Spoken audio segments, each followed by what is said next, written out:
नमस्कार विद्यार्थी मित्रांनो, मी अमोल आगरकर इंजिनियर अमोल चॅनलमध्ये पुन्हा एकदा आपले मनापासून स्वागत करतो।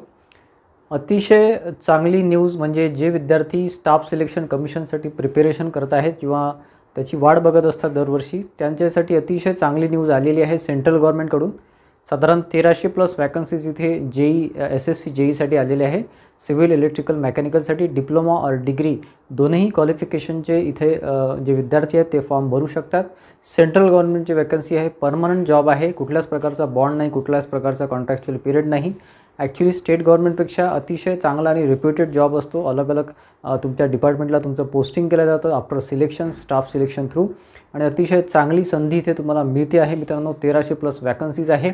फक्त याची जी एक्झामची जी प्रोसिजर असते ती थोडी टफ असते, परंतु यावर्षी त्यांनी जे काही CBT 2 आहे किंवा पेपर 2 आहे त्यामध्ये त्यांनी डिस्क्रिप्टिव्ह न टाकता ऑब्जेक्टिव्ह टाईप क्वेश्चन्स टाकलेले आहेत। ती एक चांगली संधी तुम्हाला इथे दिसते आहे आणि काही चेंजेस थोडेफार इथे एक्झाममध्ये केलेले आहेत। ठीक आहे, त्यानुसार तुम्ही आधी आपण ही जाहिरात बघू मित्रांनो। ही जाहिरात आपण डिटेल बघू मित्रांनो। डिटेल जाहिरात मी इथे तुम्हाला समजून सांगण्याचा प्रयत्न केलेला आहे, त्याच्यामुळे कुठे स्किप करू नका, पूर्ण व्यवस्थित व्हिडिओ ऐका। SSC जेई म्हणजे सेंट्रल गव्हर्नमेंटचे जे वॅकन्सीज असतात स्टाफ सिलेक्शन कमिशनच्या, त्यामध्ये अतिशय चांगल्या वॅकन्सीज इथं आलेल्या आहेत।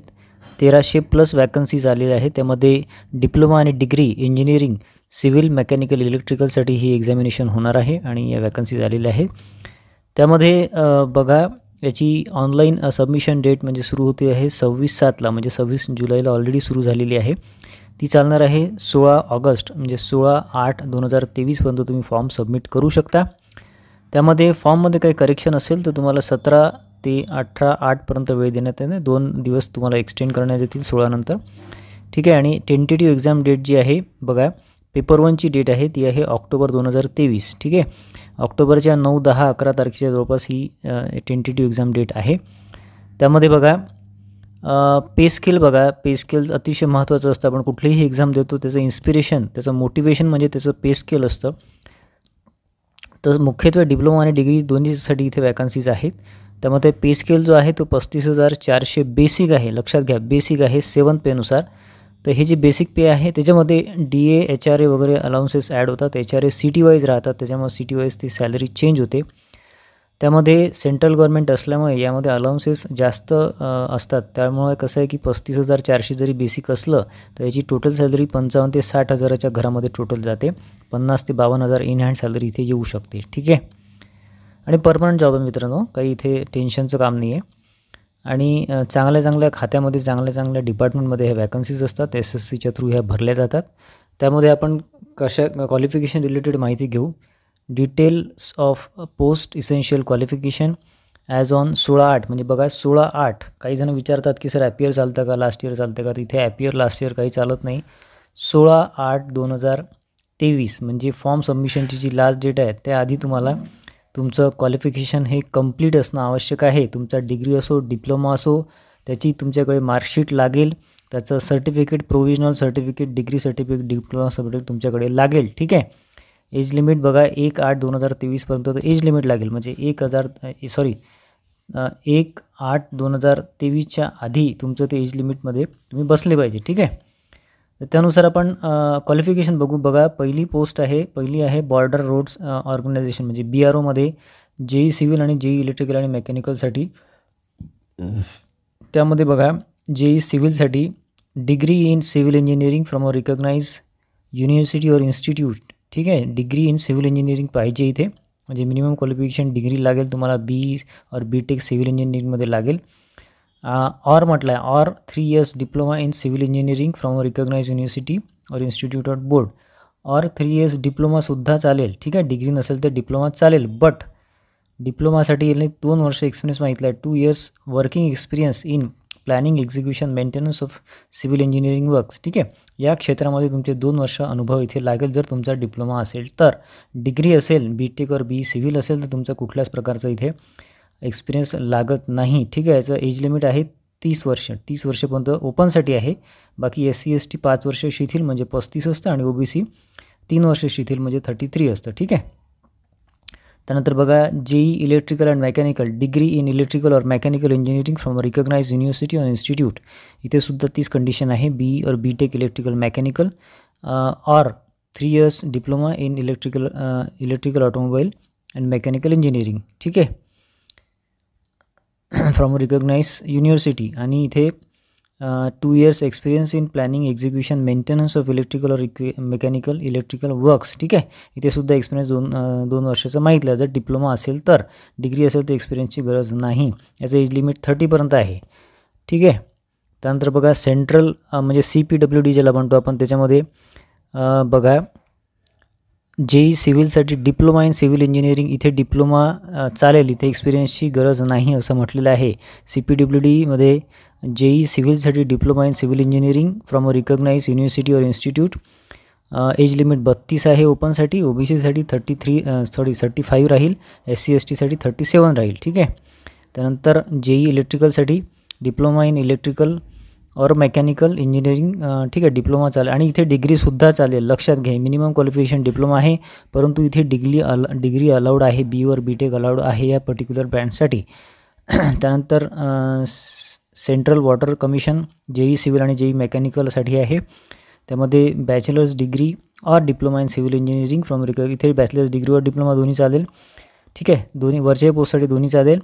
एज लिमिट इथे 30 आहे. एज लिमिट लक्षात घ्या, अलग अलग आहे सगळ्या ठिकाणी. एज अप टू 30 इयर्स आहे. JEE मेकॅनिकलसाठी बॅचलर्स डिग्री और डिप्लोमा इन मेकॅनिकल इंजिनिअरिंग, इथे इलेक्ट्रिकल मागितलेलं नाही, लक्षात घ्या. JEE मेकॅनिकल आहे, बॅचलर्स डिग्री और डिप्लोमा इन मेकॅनिकल इंजिनिअरिंग, ठीक आहे. इथे एक्सपिरियन्सची अट नाही. डिपार्टमेंट ऑफ वॉटर रिसोर्सेस, ठीक आहे, याच्यामध्ये JEE सिव्हिल आहे, 3 years diploma in civil engineering, इथेसुद्धा डिप्लोमा मागितला आहे. डिग्रीसुद्धा चालते, BE और BTech and civil engineering, up to 30 years पण एज लिमिट आहे. त्यानंतर फरक्का बॅरेज प्रोजेक्टसाठी इथे JEE सिव्हिलसाठी डिप्लोमा आहे, सिव्हिल आणि मेकॅनिकलसुद्धा डिप्लोमा आहे. इथे डिग्री और डिप्लोमा मेकॅनिकल चालेल, up to 30 years. Military engineering services MES, काही जणांना याच्यामध्ये इंटरेस्ट असतो, तर त्यासाठी बघा JEE सिव्हिलसाठी डिग्री इन सिव्हिल इंजिनिअरिंग और 3 years diploma in civil engineering and 2 years experience. इथे डिप्लोमा असेल तर 2 वर्ष एक्सपिरियन्स लागेल आणि डिग्री असेल तर एक्सपिरियन्सची गरज नाही. एज लिमिट 30 आहे. त्यानंतर इलेक्ट्रिकल मेकॅनिकलसाठी परत तेच, डिग्री इन इलेक्ट्रिकल और मेकॅनिकल इंजिनिअरिंग. डिप्लोमा असेल तुमचा इलेक्ट्रिकल और मेकॅनिकलचा तर 2 वर्ष एक्सपिरियन्स लागेल, ठीक आहे. अशा विविध पोस्ट इथे दिलेल्या आहेत मित्रांनो. याचं क्वालिफिकेशन तुम्ही बघू शकता. प्रत्येक ठिकाणी दिलेलं आहे. जिथे डिप्लोमा आहे तिथे डिप्लोमा आवश्यक आहे आणि जिथे डिप्लोमा दिला आहे त्यांनी डिप्लोमा डिग्री दोन्ही चालेल आणि जिथे डिग्री आहे तिथे डिग्री लागेल, ठीक आहे. इथे तुम्ही वाचू शकता. याचं PDF आपण ऑलरेडी शेअर केलेलं आहे आपल्या टेलिग्राम चॅनलवर, म्हणजे इंजिनियर अमोल टेलिग्राम चॅनलवर आपण ऑलरेडी याचं PDF शेअर केलेलं आहे. तुम्ही सगळं बघू शकता डिटेलमध्ये, ठीक आहे. बघा आता वॅकन्सीज काय, टेंटेटिव्ह वॅकन्सीज म्हणजे यामध्ये थोडंसं बदलू शकतो किंवा वाढूसुद्धा शकतात वॅकन्सी, ठीक आहे. बॉर्डर रोड्स ऑर्गनायझेशन म्हणजे BROमध्ये बघा टोटल 431 वॅकन्सीज आहे. कॅटेगरी वाईज तुम्ही बघू शकता. JEE सिव्हिलसाठी, त्यानंतर BROमध्ये फॉर मेल कॅन्डिडेट्स ओनली, ठीक आहे. BROमध्ये फॉर मेल कॅन्डिडेट्स ओनली असं म्हटलेलं आहे आणि त्याच्यामध्ये JEE इलेक्ट्रिकल मेकॅनिकलसाठी 55 वॅकन्सी आहे. त्यानंतर CPWDमध्ये सेंट्रल पब्लिक वर्क्स डिपार्टमेंटमध्ये JEE सिव्हिल आहे, 421 वॅकन्सी आहे. कॅटेगरी वाईज बघू शकता. सेंट्रल पब्लिक वर्क्स डिपार्टमेंटमध्ये JEE इलेक्ट्रिकलसाठी 124 आहे. सेंट्रल वॉटर कमिशनसाठी JEE सिव्हिलसाठी 188 आहे. Central water commission JEE मेकॅनिकलसाठी 23 vacancy आहे बाकी, ठीक आहे. डिपार्टमेंट ऑफ वॉटर रिसोर्स वगैरे जे दिलं आहे JEE सिव्हिल, इथे वॅकन्सी अजून सांगितलेलं नाही आहे, नंतर ते कळवल्या जातील. फरक्का बॅरेजमध्ये JEE सिव्हिलसाठी 15 जागा आहे. फरक्का बॅरेज प्रोजेक्ट JEE मेकॅनिकलसाठी 6 जागा आहे. मिलिटरी इंजिनिअरिंग सर्व्हिसेस JEE सिव्हिलसाठी 29 जागा आहे. Military engineering services JEE electrical मेकॅनिकलसाठी 18 जागा आहे आणि बाकी इथे 7 दिलेले आहे, खाली बघू शकता, ठीक आहे. टोटल बघा 1324 वॅकन्सीज इथं आलेल्या आहेत मित्रांनो SSC JEEमध्ये, ठीक आहे. याच्यामध्ये काही महत्त्वाचे मुद्दे आपण बघणार आहोत आता. नीट लक्षपूर्वक आहे का मित्रांनो. बघा एज लिमिट बघा मित्रांनो, काही पोस्टसाठी 30 आहे, काही पोस्टसाठी 32 आहे. त्यांचं एज लिमिट कुठल्या डेटमध्ये असलं पाहिजे इथे सांगितलेलं आहे, बघा तुम्ही लक्ष द्या. आणि एज लिमिट रिलॅक्सेशन SC STसाठी 5 वर्ष शिथिल आणि OBCसाठी 3 वर्ष शिथिल. PWDसाठी अनरिझर्वसाठी 10 वर्ष शिथिल आहे म्हणजे वाढून, आणि PWD OBCसाठी 13 वर्ष वाढवून. SC ST PWDसाठी 15 इयर्स, ठीक आहे, वाढवून, ठीक आहे. एक्स सर्व्हिसमॅनसाठी 3 years deduction from the military services वगैरे, ठीक आहे. याची फीज जी आहे मित्रांनो, फॉर्म सबमिशनची जी फी आहे ती फक्त 100 रुपये आहे. बघा इथे दिलेलं आहे 10.10मध्ये फीज पेएबल 100 रुपीज आहे आणि सगळं ऑनलाईन तुम्हाला अप्लिकेशन करायचं, ऑनलाईन फी पेमेंट करायची आणि लास्ट डेट 16/8 आहे, ठीक आहे. सगळ्यात महत्त्वाचं म्हणजे स्कीम ऑफ एक्झामिनेशन, यामध्ये अतिशय महत्त्वाचा बदल यावर्षी यांनी केलेला आहे मित्रांनो. CBT 2 किंवा आपण ज्याला म्हणतो पेपर 2, तो जो आधी थेरॉटिकल होता, डिस्क्रिप्टिव्ह होता, तो आता ऑब्जेक्टिव्ह करण्यात आलेला आहे, MCQ बेस करण्यात आलेला आहे. ठीक आहे, महत्त्वाचा. आणि निगेटिव्ह मार्किंगमध्ये चेंजेस करण्यात आलेले आहे. त्यामध्ये आधी 1/4ची निगेटिव्ह मार्किंग होती, म्हणजे 4 प्रश्न चुकले ते तुमचा 1 मार्क जायचा. आता 1/3ची निगेटिव्ह मार्किंग आहे, म्हणजे 3 प्रश्न चुकले तर तुमचा 1 मार्क जाईल. थोडी टफनेस वाढवण्यात आलेली आहे. ठीक आहे, computer based examination will be conducted in 2 papers, paper 1, paper 2. Paper 1 तुमचा ऑक्टोबरमध्ये होईल. पेपर 1मध्ये बघा जनरल इंटेलिजन्स आणि रिझनिंग बघा, म्हणजे ॲप्टिट्यूड आणि रिझनिंग ज्याला म्हणतो आपण. त्यामध्ये बघा 50 प्रश्न 50 मार्क्स. त्यानंतर जनरल अवेअरनेसमध्ये तुमचं GK सगळं येतं. त्यामध्ये जनरल अवेअरनेस म्हणजे तुमचं नॅशनल आणि इंटरनॅशनल लेवलचं जॉग्राफी, त्यानंतर हिस्ट्री, इकॉनॉमिक्स, त्यानंतर पॉलिटिकल, त्यानंतर आपलं करंट अफेअर्स वगैरे, सायन्सचा भाग येईल, सगळं येईल यामध्ये जनरल अवेअरनेसमध्ये. 50 प्रश्न 50 मार्क. त्यानंतर थर्ड पार्ट आहे सिव्हिलसाठी general engineering, civil and structural. Or म्हणजे तुम्ही जर सिव्हिलचे असाल तर सिव्हिलचं येईल, इलेक्ट्रिकल असेल तर इलेक्ट्रिकलचे, तुम्ही मेकॅनिकलचे असेल तर मेकॅनिकलचे. ठीक आहे, 100 प्रश्न 100 मार्क. टोटल 2 तास इथे वेळ दिलेला आहे, म्हणजे 120 मिनिटामध्ये तुम्हाला साधारण इथे 200 प्रश्न इथे राहणार आहे. त्यामुळे लेवल अशी मॉडरेट राहील, जास्त टफ लेवल राहणार नाही पेपर 1ची. ठीक आहे, त्यानंतर बघा पेपर 2 जो आहे, पेपर 1मध्ये तुम्ही क्वालिफाय झाल्यानंतर पेपर 2चं जे आहे त्याच्यामध्ये यामध्ये सुद्धा कॉम्प्युटर बेस्ड टेस्ट आहे, म्हणजे MCQ बेस्ड टेस्ट आहे. यामध्ये general engineering, civil and structural राहणार आहे. सिव्हिलसाठी म्हणजे JEE सिव्हिलसाठी आणि JEE इलेक्ट्रिकलसाठी इलेक्ट्रिकलचं राहणार आहे आणि मेकॅनिकलसाठी मेकॅनिकलचं राहणार आहे. तुमचं टोटल बघा 100 प्रश्न आणि 300 मार्क, म्हणजे एका प्रश्नाला 3 मार्क इथे राहतात आणि 2 तास दिलेले आहे, म्हणजे 120 मिनिटामध्ये तुम्हाला 100 प्रश्न आहे. म्हणजे बघा याची लेवल खूप टफ राहणार आहे, हे लक्षात घ्या. 13.3 बघा, the paper 1 and paper 2 will consist of objective type multiple choice questions only. The questions will be set both in Hindi and English language. Hindi आणि इंग्लिश लँग्वेजमध्ये पेपर होणार आहे. There will be negative marking equal to 1/3 of the marks allotted to the questions each wrong answer, म्हणजे 1/3 negative marking राहणार आहे. याच्यामध्ये बघा paper 1मध्ये काय सिलेबस राहणार आहे, जनरल इंटेलिजन्स आणि रिझनिंगचा सिलेबस बघा. ते syllabus of general intelligence would include questions of both verbal and non verbal types वगैरे. आणि बघा इथे सगळं वाचू शकता तुम्ही, भरपूर दिलेलं आहे, तुम्ही याचा स्क्रीनशॉट घेऊ शकता. त्यानंतर जनरल अवेअरनेसमध्ये questions will be aim to testing the candidate general awareness of the environmental around him और हर ॲप्लिकेशन टू सोसायटी. बरंच पॉईंट्स इथे दिलेले आहे मित्रांनो. कल्चरल, जिओग्राफी, इकॉनॉमिक्स, नंतर जनरल पॉलिटी, सायंटिफिक रिसर्च वगैरे रिलेटेड क्वेश्चन्स इथे राहणार आहे.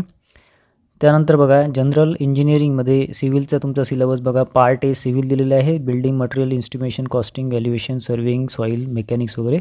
स्ट्रक्चरल इंजिनिअरिंगमध्ये दिलेलं आहे. इलेक्ट्रिकलमध्ये basic concept, circuit law, magnetic circuit, सगळं बेसिक आहे. ते खूप काही जास्त टफमध्ये देणार नाही तो पेपर, पहिला पेपर.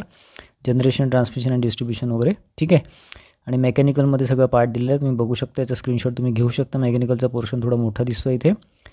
त्यानंतर बघा सगळ्यात महत्त्वाचा पेपर 2 आहे. पेपर 2मध्ये तुमचा जो स्कोर आहे तो अतिशय महत्त्वाचा राहणार आहे. त्याच्यामध्ये डिटेल सिलेबस इथे दिलेला आहे. सिव्हिलसाठी दिलेला आहे, building materials, estimation, costing and valuation, surveying, soil mechanics, hydraulic, irrigation engineering वगैरे, transportation engineering, environmental engineering, structural engineering, concrete technology, RCC design वगैरे, स्टील डिझाईन. आणि इलेक्ट्रिकलसाठी पेपर 2 इलेक्ट्रिकलसाठी बघा basic concept, circuit law, magnetic circuit, AC fundamental, measurement and measuring instruments वगैरे, electrical machines, synchronous machine, generation, transmission, distribution वगैरे, basic electronics, estimation आणि utilisation of electrical energy. ठीक आहे, तसंच मेकॅनिकल तुम्ही ते वाचू शकता मित्रांनो. भरपूर सिलेबस यांनी दिलेला आहे मेकॅनिकल रिलेटेड. बघा मित्रांनो, मोड ऑफ सिलेक्शन बघा. मिनिमम क्वालिफाईंग मार्क्स पेपर 1 आणि 2मध्ये मिनिमम क्वालिफाईंग मार्क्स, म्हणजे पेपर जेव्हा तुम्ही देता त्यामध्ये UR म्हणजे ओपनसाठी 30% मिनिमम तुम्हाला मार्क्स असणं आवश्यक आहे पेपर 1मध्ये. म्हणजे बघा 200 मार्काचा तुमचा पेपर राहणार आहे, त्याच्यामध्ये 30% म्हणजे 60 मार्क्स तुम्हाला असणं आवश्यक आहे. ओपनसाठी, OBCसाठी 25% आणि बाकी अदर कॅटेगरी 20%. ठीक आहे, पेपर 1चं सांगितलं मी. पेपर 2मध्ये तुमचं 300 पैकी आहे. ठीक आहे, base on the normalisation marks, normalisation होणार आहे paper 1. In the paper 1 computer based examination candidate will be shortlisted category wise to the appear. बघा पेपर 1चं जो आहे त्याच्यामध्ये तुमचं CBT 1 आहे, त्याच्यामध्ये नॉर्मलायझेशन होईल आणि त्यामध्ये तुमचं शॉर्टलिस्ट केलं जाईल. तुम्हाला CBT 2साठी selection and allocation of organisation office will be made on the basis of performance of candidates in paper 1 and paper 2. ठीक, तर मित्रांनो जाहिरात तुम्ही विस्तृत जाहिरात बघितलेली असेल. याचं PDF जे आहे ते आपल्या टेलिग्राम चॅनलवर, म्हणजे इंजिनियर अमोल टेलिग्राम चॅनल, यावर तुम्हाला मिळून जाईल. डिस्क्रिप्शन बॉक्समध्ये त्याची लिंक आपण दिलेली आहे. PDF तुम्हाला डिटेल मिळून जाईल, तुम्ही डिटेल ॲड वाचू शकता. आणि तुम्हाला त्यातून माहिती मिळून जाईल मित्रांनो. ठीक आहे, या रिलेटेड सिलेबस वाईज किंवा बुक्स वाईज जर तुम्हाला माहिती हवी असेल तर मला कमेंट बॉक्समध्ये कमेंट करा, त्यावर आपण डिटेल वेगळा व्हिडिओ घेण्याचा प्रयत्न करू. अतिशय चांगली संधी आहे डिप्लोमा डिग्री विद्यार्थ्यांसाठी, सिव्हिल मेकॅनिकल इलेक्ट्रिकलसाठी. रिलेटेड आणखी आपले महत्त्वाचे व्हिडिओज पुढे येणार आहे. Syllabus wise detail syllabus analysis आपलं येणार आहे आणि प्लस बुक्स रिलेटेड सुद्धा येणार आहे. ठीक आहे, तर आजचा व्हिडिओ तुम्हाला इन्फॉर्मेटिव्ह वाटला असेल, कुठेतरी काहीतरी एक चांगली न्यूज मिळाली असेल तर व्हिडिओला लाईक करा आणि जास्तीत जास्त विद्यार्थ्यांमध्ये ग्रुप्समध्ये तुमच्या फ्रेंड सर्कलमध्ये शेअर करा, जेणेकरून त्यांनासुद्धा ही अतिशय महत्त्वाची माहिती मिळेल. आणि आपल्या चॅनलला नक्की सबस्क्राईब करून ठेवा आणि बेल आयकॉनसुद्धा क्लिक करून ठेवा, जेणेकरून असे जे महत्त्वाचे अपडेट्स आपण तुमच्यापर्यंत आणण्याचा प्रयत्न करत असतो वेळोवेळी ते तुम्हाला मिळत राहतील. धन्यवाद मित्रांनो.